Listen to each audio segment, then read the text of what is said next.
Welcome, and thanks for joining us for another episode of Holding Down the Fort, a podcast show where we put military spouses and children's needs front and center so that they can make informed decisions together as a family. Because let's face it, we know who's really holding down the fort.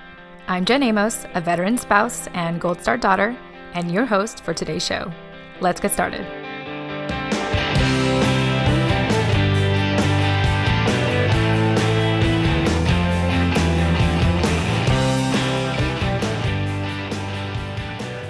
All right. Hi, everyone. Jen Amos here with Holding Down the Fort podcast show. And I'm excited because every time I get to do another episode, it means that I get to interview another incredible individual in our military community. So let me introduce you all to Tia Prevo. Tia is a military spouse, HR professional, and podcast contributor. She runs the MilSpouse Talent Community that helps provide resources for spouses looking to continue their careers while supporting their service member and military mission. Tia, welcome to the show. Thanks for having me, Jen. It's so great to always talk to you. I loved how our friendship has budded and just how you evolved in being part of that journey. Oh, thank you. I like how you say evolve because I feel like since I really kind of jumped back into the military community in the recent years, I have been trying to find my voice in all of this. And I feel like since I had started this podcast, it's helping me get so much closer to, finding my identity and the way that I can contribute to the overall military community, particularly military families and military spouses. So thanks for saying that. No, you're welcome. Every time you're like, hey, I have a new Instagram page, I'm like, oh my gosh, what's she doing now? It's so great. Yeah, I like to start up a lot of things at once and manage a lot of things. And I was just thinking about that the other day because it's just how I express my creativity. I have been told in the past, I'm sure many of us have been told this, but I think society tells us that we need to stick with one thing or do one thing or be good at one thing. And I don't know if it's just because I was raised as a military child that, I didn't stay in one place for very long. And that kind of just like trickled into everything in my life where I just can't stick to one thing for too long. But if I do have anything to blame my eclectic personality and just wanting to do more than one thing at once, then I'll blame it to my military upbringing. That's the nature of a mil kid, right? You get moved around a lot, so you learn how to adapt very easily. Yes, exactly. I'm still trying to find the right verbiage to say that, like, I'm not committal, I feel like there's a more positive way to say that, but I'm still trying to figure that out as well. So I think eclectic is the best way to describe. But yeah, I want to thank you, Tia, for just following my own journey as well and everything. It means a lot to me. No doubt. I think that, one of the things that comes with that kind of eclectic nature is that you bounce around a little bit because there is a sense of like, I'm not sure what I'm good at, but I'm going to try this. At least I have a few irons in the fire. So if this doesn't work out, I always have something else I can jump to. And whatever lessons I've learned from that other thing, I could move on to something else. So I think it's really not a bad place to be. And we do kind of put boxes around people as a society and say, don't do that. Yeah, definitely. And one thing that I've learned, and I was just telling Scott this yesterday, is that I like having a lot of things because collectively it all helps me. I have all these side projects, but it's these side projects that teach me all these valuable lessons that I could apply to like my main projects or like my main business. So yeah. Anyway, I feel like I'm trying to defend myself, but I'm really not. It's like, this is who I am. And I appreciate you highlighting the fact that I do a lot of things and I'm very proud of it. How about that? There you go. That's it. I'm in your corner. That's where it's at. Thanks, Tia. I really appreciate that. Well, why don't we share, how did you hear about the podcast? I know this is already an obvious question because I think our listeners have an idea that we already know each other, but tell us, how did you hear about the podcast? And more importantly, what inspired you to be on the show?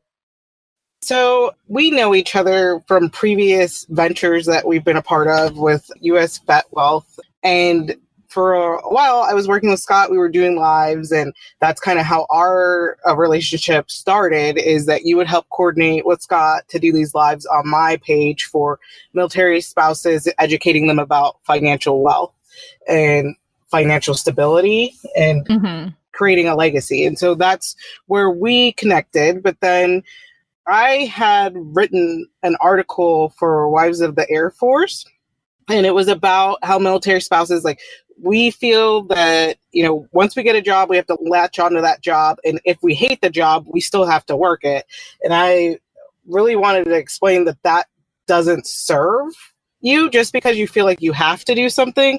If you hate your job, you hate your job. You should probably go find something else and utilize your time better. And I had been waiting for a while for that book to get published, and I wasn't sure when it was going to happen. And then you messaged me and said, "Hey, I saw your article, Wives of the Air Force. I would love for you to be on the show." And it was cute because I love the way that you really took that business standpoint. Even though we already had a relationship, it could have been very casual. You could have just been like, "Hey, Tia, come be on the podcast with me." But it made me feel good because, one, it alerted me to the article being live. And then two, it was just nice to have that invite, that formal invite, and feel like, oh, like somebody else sees the work that I'm doing and values it and thinks it would be great to share on their podcast, which was Holding Down the Fort. So that's how I heard about the podcast and how I wanted to be on the show. Yeah, absolutely. I knew one way or another you were going to end up on the show. That having your article published on Wives of the Air Force blog site, which we actually recently released an episode from them. So if anyone is, actually, let me see, give me 1 second. I'm going to see which episode it is in case anyone wants to learn about them. So what Tia is referring to, in case our listeners are wondering, is I actually had the opportunity to speak with Jen and Kirst from Wives of the Air Force blog. And so if you want to learn more about what they're up to, check out episode 17, which is titled, "We Are So Much More Than Just Military Spouses. We Are Men and Women with Life Goals." So really, really awesome episode. Hearing them tag team it, normally the show is done with, just one guest. They're not sisters, but they're like sisters. They met because of their husbands. And, they were inspired to put together this blog to build a community of other wives of the Air Force. And so really awesome. And yeah, not that I was trying to find an excuse to get you on, but definitely having your article being published on their website was a catalyst for me to be like, "Tia, you got to be on here. You got to do this. You got to be on the show with me." So yeah, I'm glad that happened the way that it did so that we can have this conversation today.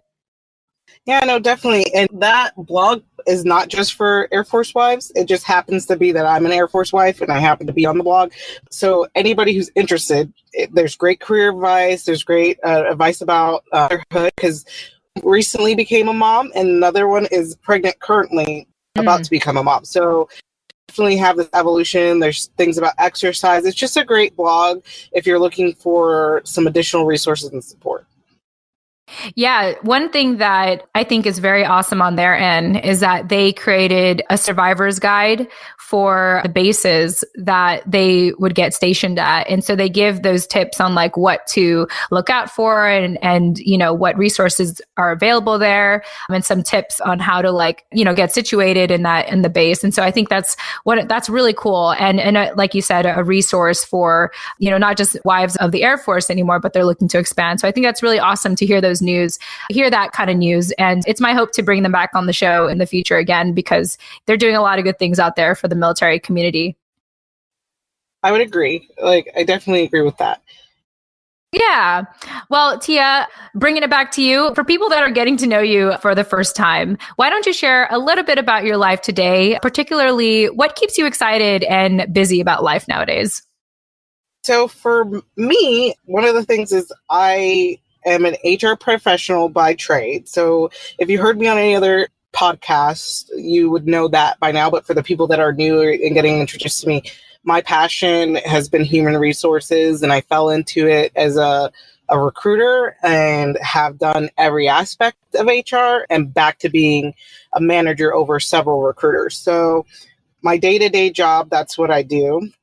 But for the fun side and the part that's really my passion project is dependent.work, and it's a military talent community. And what that really ultimately means is I give out resources, or I find resources for military spouses that are looking to continue their careers. And that could be through entrepreneurship, volunteerism, it could be in traditional careers, remote work. But really what I'm doing is leveraging networking to make sure that I'm feeding that information back into our military spouse community. It's super important to me that resources are timely. And I feel like it's just really hard for the government to be able to do that for us. They do have great avenues and resources available. It's important to have timely resources. And I think the government has great resources available to us, but the timeliness of how those resources get to us is just not as efficient as it could be. And that's really the goal of dependent.work, is to help bridge that gap. That's awesome. So how do you how do you scout for these resources that you consider like they have to be timely and they have to be put out there right now? So a lot of it is, I can use resources like U.S. Chamber of Commerce has Military Spouse Professional Network, which I always suggest people join. If you're not able to attend an in-person networking event, they have a virtual network that you can be a part of. And there's a lot of great resources that just come through that funnel, but that's government-based. So you can see articles, research, and also the professionals that are part of that group that kind of sponsor the different networking groups.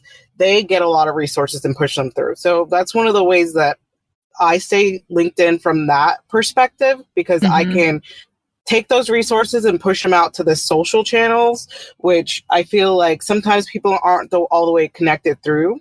And this is where LinkedIn comes in. LinkedIn is another great resource to finding information about what's happening in the military community, military and unemployment spaces, what other military entrepreneurs are doing, to see what resources they're taking advantage of.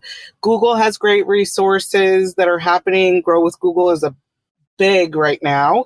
The U.S. Chamber of Commerce did a study with Google to see what you need as military spouses to continue to be successful, either in traditional careers or as an entrepreneur. And whether that's you need resources from a funding perspective, or do you just need resources in understanding how to build a business, from accounting to, hey, I'm not an IT person, so I don't even know what technical resources I have.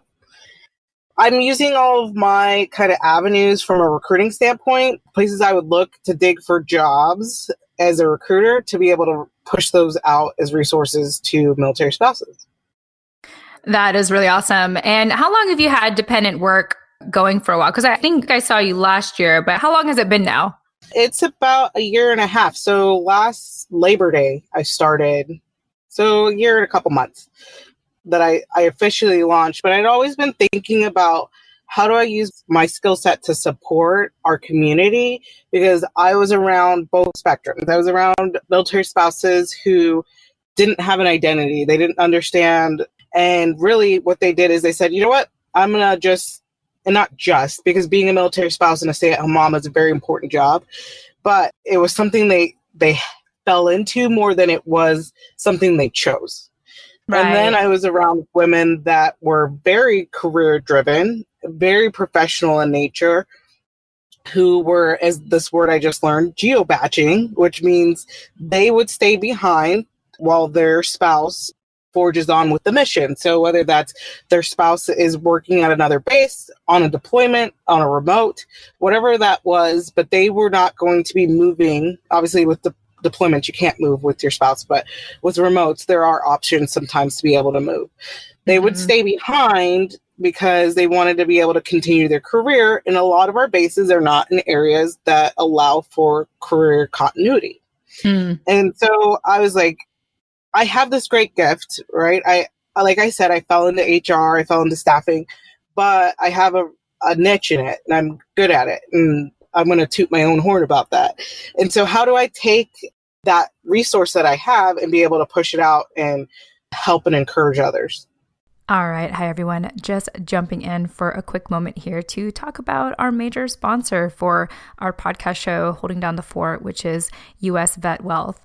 And I'm actually pretty excited because one of our colleagues, shout out to Ethan Samuels, actually did an ad commercial for us. So even if you are not interested in anything we have to offer, I hope that you just listen to this ad commercial because of how amazing he sounds. All right, here we go.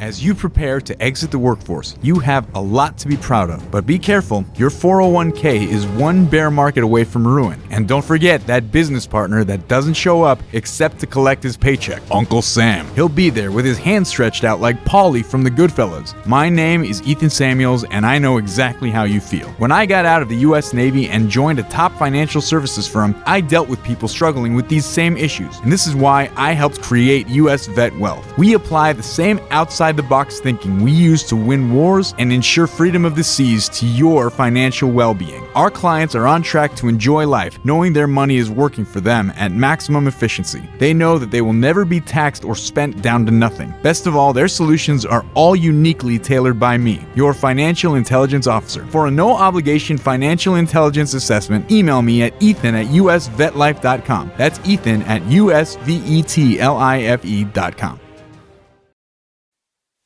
I think that's so awesome that you're doing that. So it sounds like you have the opportunity to have the job that you're in currently. Do you have any worries of possibly PCSing or, moving to another place? I guess what I'm trying to ask is like, how comfortable do you feel in your current circumstances right now with your job? So if we are to get orders and I determine that I'm leaving with my husband, then I will no longer be able to keep this position. This position that I'm in is based out of Las Vegas, and it will require to be here in Las Vegas. It's not a remote role. Mm-hmm. But I feel that I have great tools to be able to continue to have career continuity after I leave.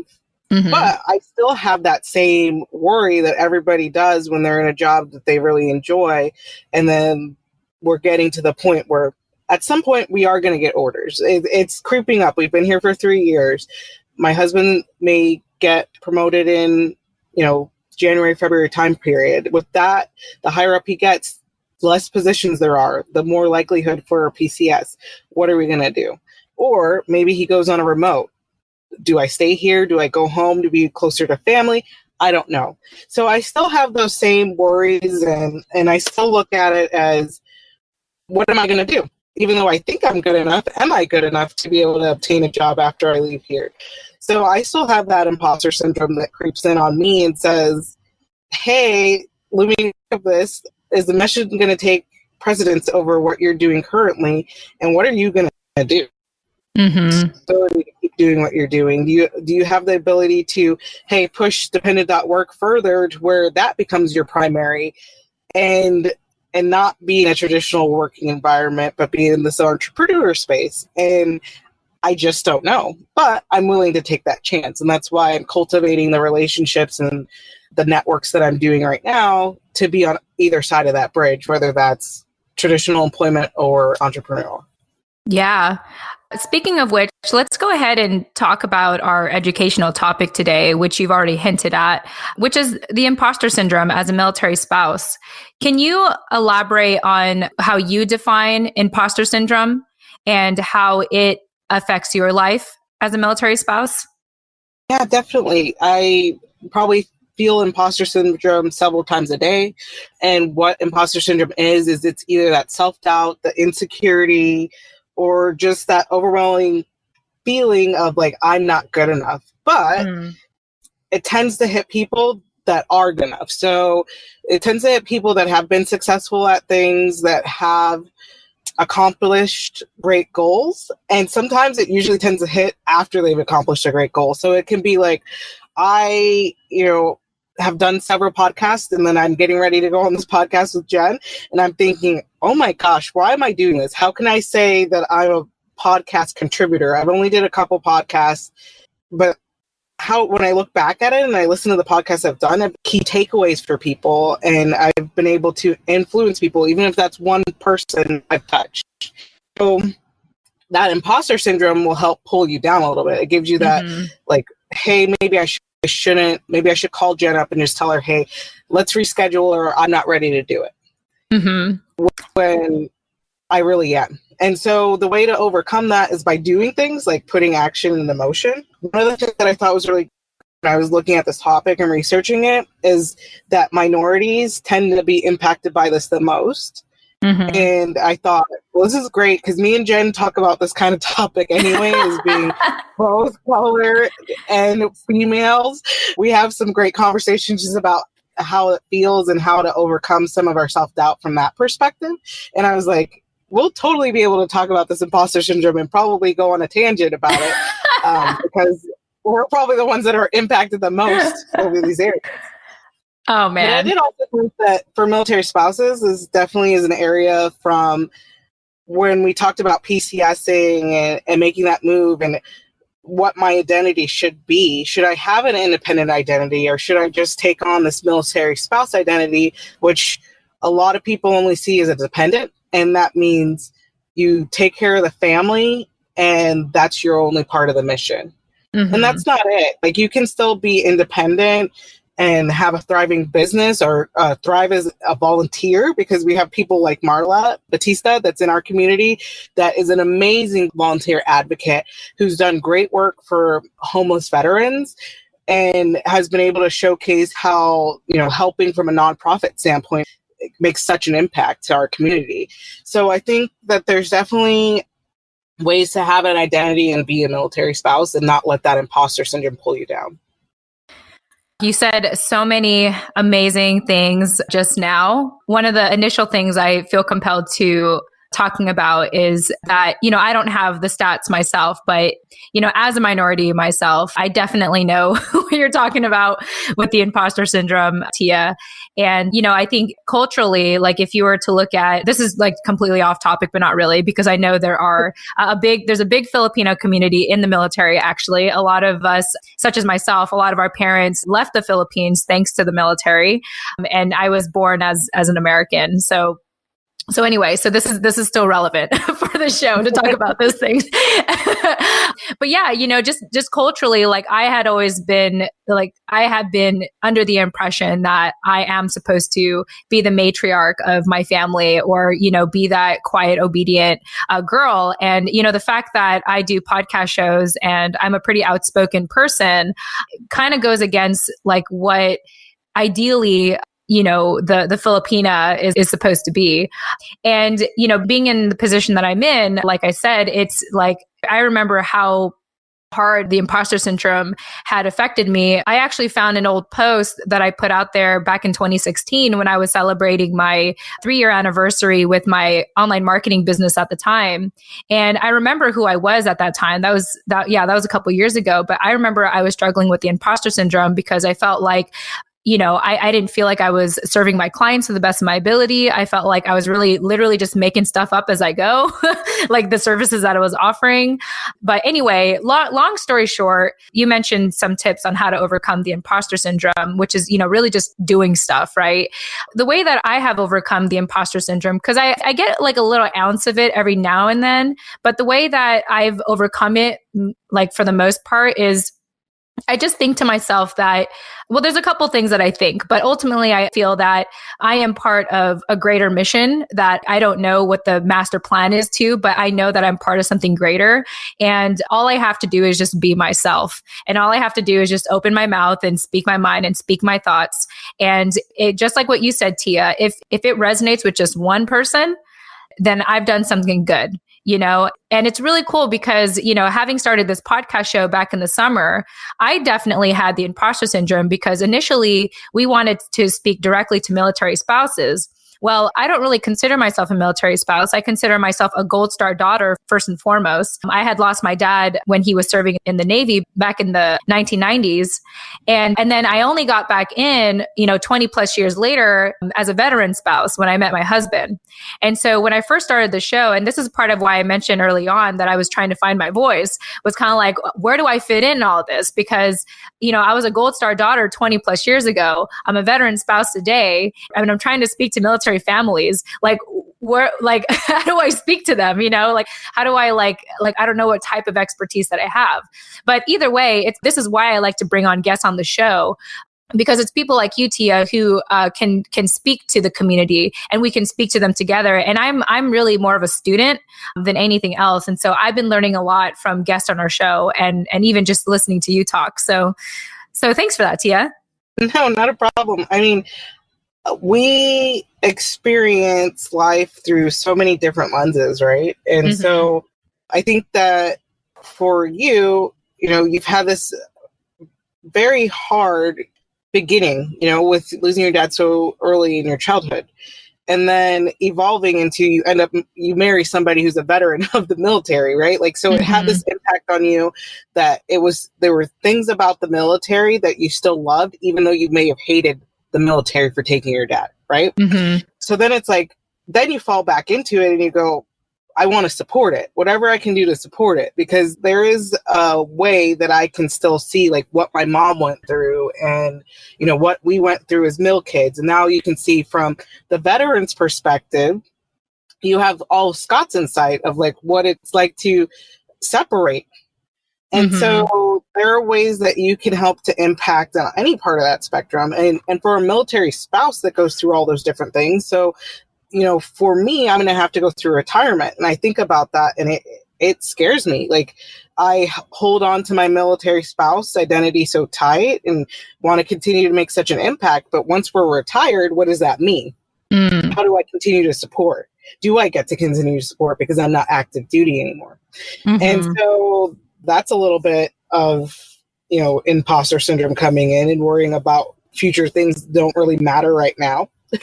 Yeah. So I think that, I always want to circle things back to career. And one of the things that I like to talk to people about is potential. And a big majority of spouses are female. Probably the 80% of the majority are female. And one of the things that as females we tend to do is if we don't check all the boxes, that means we can't apply. If we don't check all the boxes, that means that we're not the right person for this job.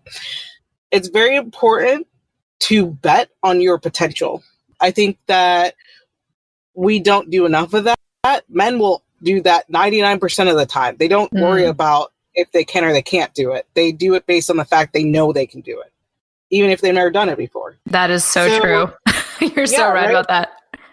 And so we need to learn how to take some of that on too and look at our potential and say, when imposter syndrome creeps in and says you are not the right person for this, to look at what you've done, your accomplishments, and go, I've accomplished that, so I have the potential to be able to do that. And even if it doesn't work out, take the lessons learned and adapt and overcome, which is definitely a military thing, adapting and overcoming.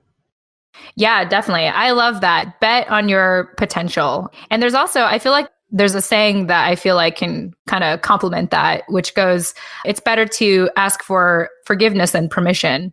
Sometimes you just have to put yourself out there and see what you're capable of. And, worst thing that can happen is that you don't do a good job at it. Okay. So like you said, let's take the lessons with that and then see how we can apply that in something else. I really love that. I think that's really, really good advice. And it's not like anything is set in stone. Also, I think there's this illusion that we're all like, we all already know what our strengths are, what our weaknesses are, but sometimes you won't know. You'll discover that as you go. And that's really what life is about, is just going for it. And and I also like that you circle it back to career, considering, what you do in HR and understanding that it's all we can do. The only thing that we can, I think, guarantee is pursuing our potential and seeing like what that could be. I feel like I have to think about that more, but I hear what you're saying. And I think that's very encouraging for for military spouses who are struggling with the imposter syndrome, or maybe, kind of trying to find that balance between, being independent to being dependent. One more thing I wanted to add to that is one thing that I've learned too, like the fact that we mentioned earlier on in this interview that I juggle a lot of things, or I like to start new projects. I think it kind of also relates to like, how do military spouses identify themselves, but with their career or with, being as a military spouse. I think you can actually be it all. I know it sounds a little ridiculous, but I think you can be an all, and it all comes down to what you put on your calendar. There could be some times like you can reserve the weekends to yourself.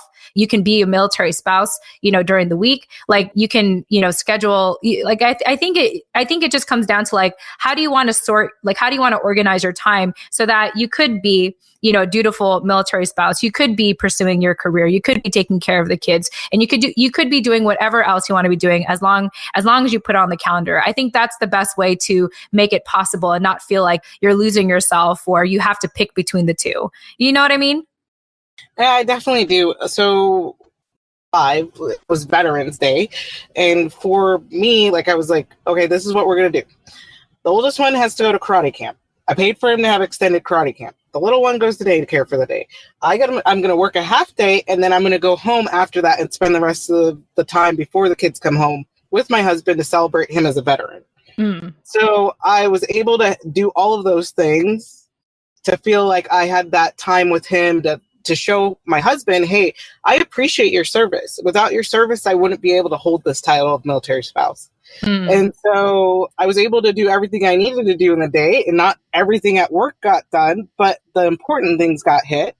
And we got to spend that time independently together. And later on in the evening, we had dinner with our kids. Like, everything that I wanted to do, everybody was supported, and I hit all of the boxes that I would say are part of the Tia, character. Yeah.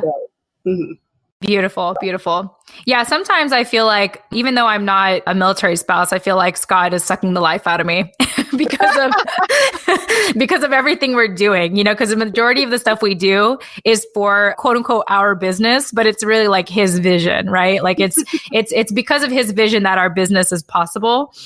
And so that's why I like cling on to like the projects that I get to call mine.